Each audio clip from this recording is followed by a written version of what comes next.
Bonsoir. Alors, avant de développer les grands axes de cette politique de mobilité, sur quel constat concernant justement les flux de personnes en principauté se base-t-elle ? Alors le constat, il est de plusieurs sources. D'abord la source d'observation du modèle de mobilité de la direction de la prospective et de la mobilité qui compte en fait les véhicules entrant et sortant avec des capteurs en principauté et les véhicules à l'intérieur de la ville. On complète ces données d'observation avec celles du CIGM et l'ensemble des caméras qui nous permet de compter et de voir en fait la saturation des flux en principauté, mais également notamment pour l'analyse en fait de la mobilité intra-urbaine avec les entrées-sorties de l'ensemble des parkings publics de la principauté. C'est vrai, on a l'impression qu'il y a beaucoup de circulation ces derniers mois en principauté, mais dans les faits, il y a moins d'entrées et moins de sorties enregistrées. Oui, alors c'est contre-intuitif. Je vous avoue que nous-mêmes, quand on a vu les données, on les a rechallengées parce qu'on s'est dit c'est pas possible. On avait le même sentiment que l'ensemble des usagers et plusieurs phénomènes à cela. C'est la première, je pense qu'on a un peu perdu l'habitude de la circulation avec l'épisode Covid, où on s'est retrouvé dans des schémas de circulation plus agréables. Donc revenir à la réalité, à la dure réalité de la mobilité telle qu'on la vit sur le territoire, c'est dur à subir lorsqu'on a goûté à autre chose.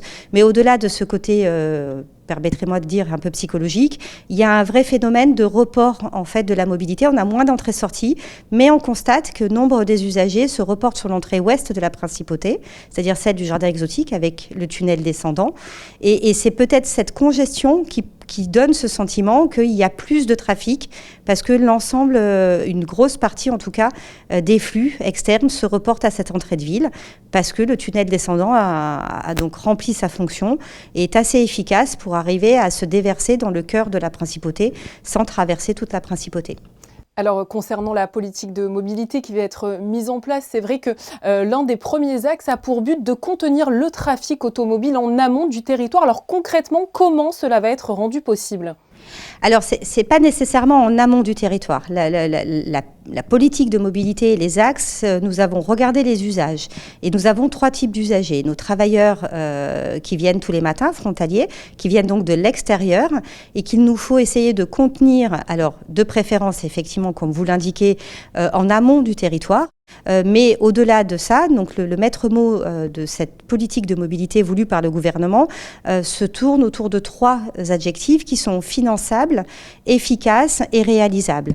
Et donc dans un premier temps, c'est de se dire, sur notre territoire, que pouvons-nous faire pour canaliser le flux entrant ? Le canaliser, c'est essayer d'avoir des parkings d'entrée de ville.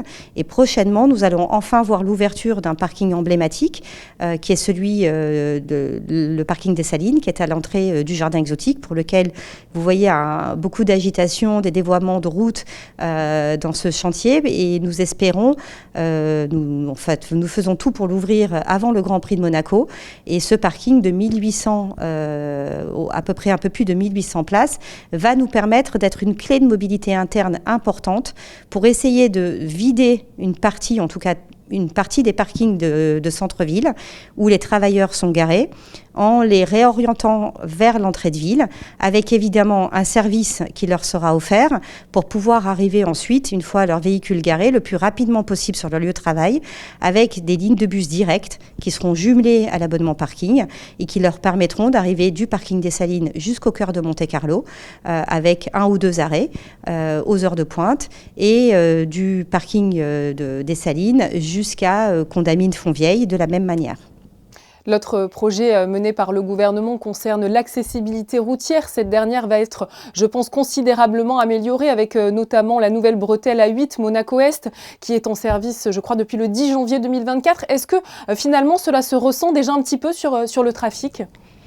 Alors, cela se ressent au niveau de la fréquentation. La bretelle est très utilisée. Aujourd'hui, je pense qu'il faut encore être prudent et mettre en place des mesures nécessite un temps d'observation, qu'il ne faut pas qu'il soit trop long néanmoins, mais il faut quand même un temps d'observation nécessaire. Comme vous l'avez dit, ça fait 1 mois et demi.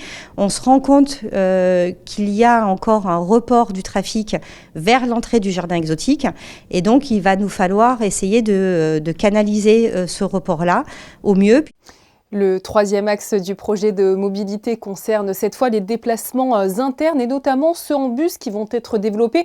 Alors quelles sont concrètement les nouvelles lignes qui vont être mises en place en service surtout cette année ?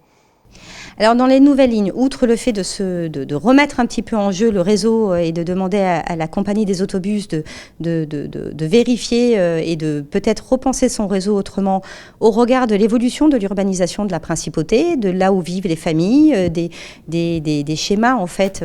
Donc il y a des endroits plus résidentiels, des endroits où il y a beaucoup de familles qui vont ensuite vers le collège ou vers des établissements qui sont plus excentrés du lieu de domicile.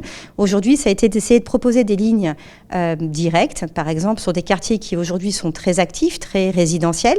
Prenons l'exemple du quartier du Larvoto, avec au niveau du boulevard du Larvoto plusieurs bâtiments, dont 2 bâtiments du plan national logement, et donc permettre en fait une ligne de bus qui partira de Monaco-Ville jusqu'au Larvoto avec très peu d'arrêts intermédiaires, de manière à avoir une ligne directe et ne pas systématiquement renvoyer toutes les lignes de bus au niveau du nœud urbain que constitue l'Office du tourisme. Il y aura cette première ligne et une autre ligne qui sera sur la dorsale que nous allons lancer, pour laquelle nous allons lancer le test, qui partira donc du parking des tennis, si je puis me permettre, pour aller s'arrêter au Portier et repartir sur le boulevard du Larvoto et arriver à la place d'Armes et monter jusqu'à Monaco-Ville. Pour finir, dernière question, j'aimerais parler du projet Renaturer la ville. Ce dernier va préparer finalement le Monaco de demain pour une meilleure qualité de vie et encore une fois une ville plus durable. Alors le projet Renaturer la ville, qui est la dernière des politiques publiques que nous lançons là cette année, effectivement a pour objectif plusieurs choses. La première, c'est l'adaptation du territoire au changement climatique, mais au détour de cette politique publique, c'est aussi apporter des liaisons de mobilité piétonne plus agréables, permettant ainsi de développer la mobilité douce.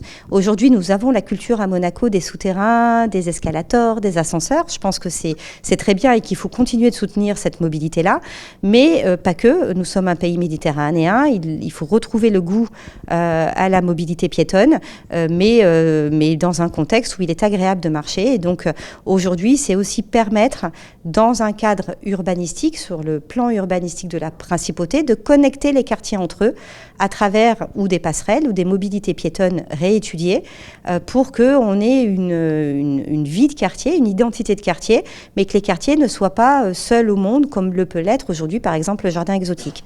Et donc le gouvernement lance en fait dès 2024 la priorité sur le quartier du jardin exotique. Pourquoi ? Parce qu'il y a le parking des Salines, parce qu'il va y avoir bientôt le projet du Bel Air avec beaucoup de logements pour le plan national au logement, et que c'est un quartier qui est enclavé, c'est un quartier qui est quand même historique, pour lequel il faut recréer une connectivité avec le cœur de ville que peut constituer la Condamine et la place d'Armes par exemple.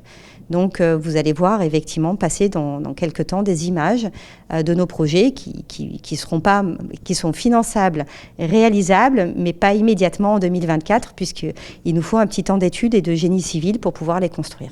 Beaucoup d'ambition, on l'a compris, mais tout cela prendra un petit peu de temps. Merci infiniment à vous, Céline Caron-Dadjioni, d'avoir abordé à nos côtés les nombreux projets du gouvernement pour améliorer la mobilité en principauté. Merci beaucoup.